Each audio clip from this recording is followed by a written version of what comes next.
Welcome back to another Reptile Jones vlog video, and today this video is going to start off a little bit sad for some of you, probably a little disappointed, but we're going to say goodbye to the tortoises.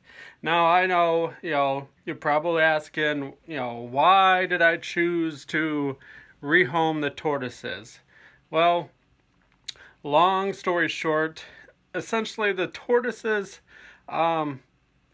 they didn't really like being part of the educational show as far as, being taken to that stuff all the time. In fact, most of the time, if I tried to take them both, the male, wouldn't even come out of his shell, and the female would, but oftentimes she, would defecate like right away. So I slowly had just been not taking them to the show, and I kind of just been holding on to them as far as hoping that they would breed. But then I just got to thinking, like, is this the only reason that I'm still holding on to these guys, is because I just want them to make babies? I mean, I think they should be bred, because there's still a lot of Russian tortoises being imported to the country, so there definitely needs to be a captive population going, and those that are here should be bred to produce babies. But, like, for me, that just isn't why I wanted them. I've said it before. I'm a hobby breeder. I only do it for the fun here and there. It's nothing I need to do. But the issue that also came in is space for them. Now, I had a male female, and he was constantly trying to mate with the female. So the solution is either separate them, which then they both need big cages, or I need to add a second female into the group to kind of spread his sexual aggression between two. That way, because just with the one female in there, she's the focus all the time, and to kind of give her a break if there was another female in there, but again, that also takes more space, and I don't have space to give these guys. So I felt, instead of keeping them for my own selfish reasons, as far as just wanted to be able to say, yep, that's one more animal that I've captively bred, check off the list, tortoises done.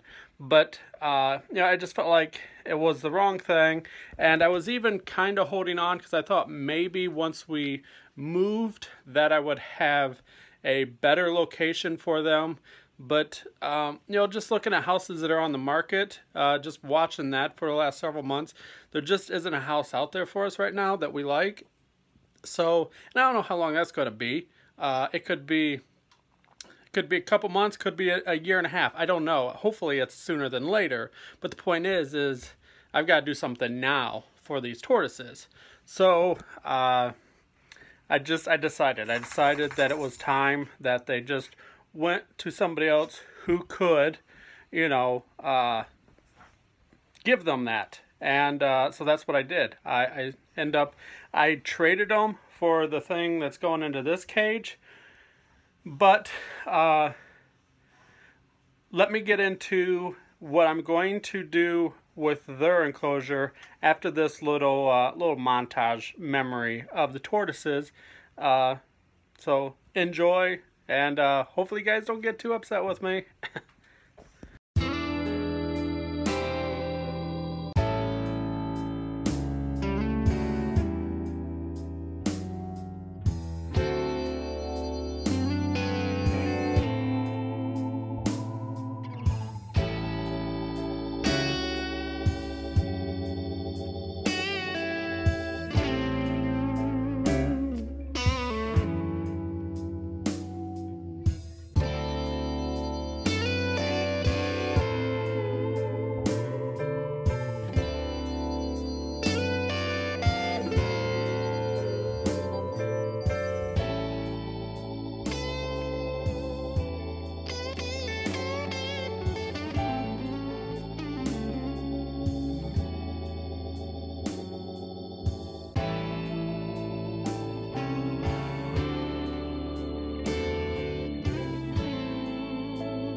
Okay, so the plan going forward is this.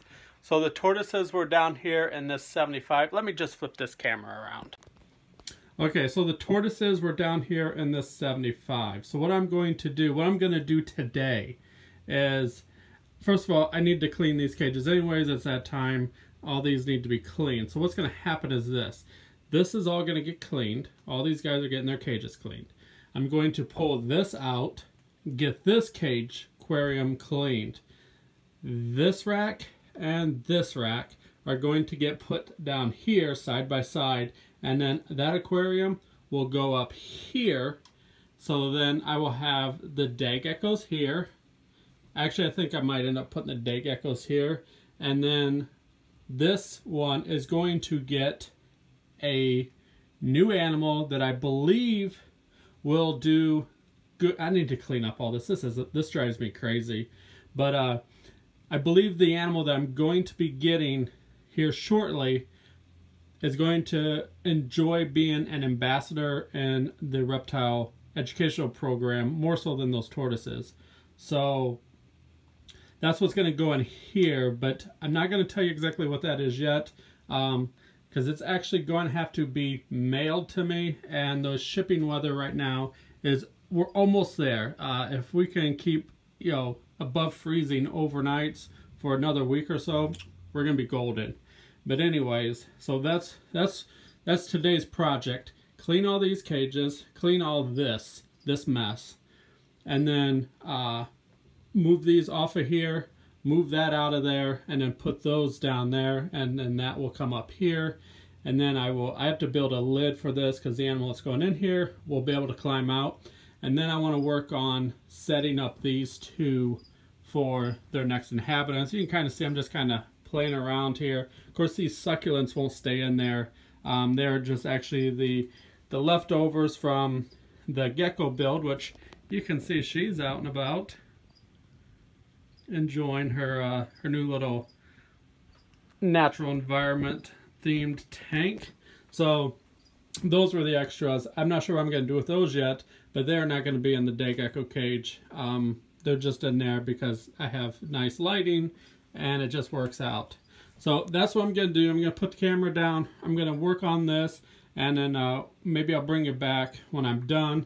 I'm just not going to show you cleaning, because the one thing I've learned about the haters of Brian Bychek is, if you do a video and in that video you say, I've got to clean this cage, and you show a dirty cage that needs to be cleaned because that's what you said you're going to do, some snowflake is going to screen capture that dirty cage, share it on social media, and proclaim this is how you keep snakes 24/7. So I'm not even going to entertain those yahoos. So I'm not going to show you any kind of cage cleaning videos just for that simple fact. But anyway, so that's what I'm going to do. I'm going to set the camera down. We're going to get all this cleaned up, and then I'll kick the camera back on and show you where I'm at. Alright, so as you can see, I got that all moved around. We've got the yearling rack. We got the baby rack over here. This rack has been cleaned up. I went ahead and drilled the holes back there, so that way the cords are now going out the back side. Now what I've got to do is get this big aquarium outside because it needs to be cleaned. But we've got freezing weather, or just above freezing weather, coming. So I might have to hold off on taking this out, but this is the old tortoise pen. This is the double lights. But I gotta build two lids for this, and then we'll get it up here. And this is just some odds and ends stuff that I had sitting on top of these, my insects, superworms, mealworms, crickets, and just temp gun and whatnot. But anyways, so that's going to be it for this video. We're going to take this down. We're going to put the Reptile Jones sign up there. But you can kind of see where we're going with things. And it's slowly starting to come back together. I kind of like the way this looks over here. But this rack just fit in there, which was almost didn't think it was going to, but it ended up working. So there we go. The lights are about to kick off because they're all on timers. So that is going to be it for this video. Hope you enjoyed. Up next, I'm going to start working on building this out and showing you guys what's going to go in there. And actually, it's in this tub right here. So stay tuned for that. And until next time, later.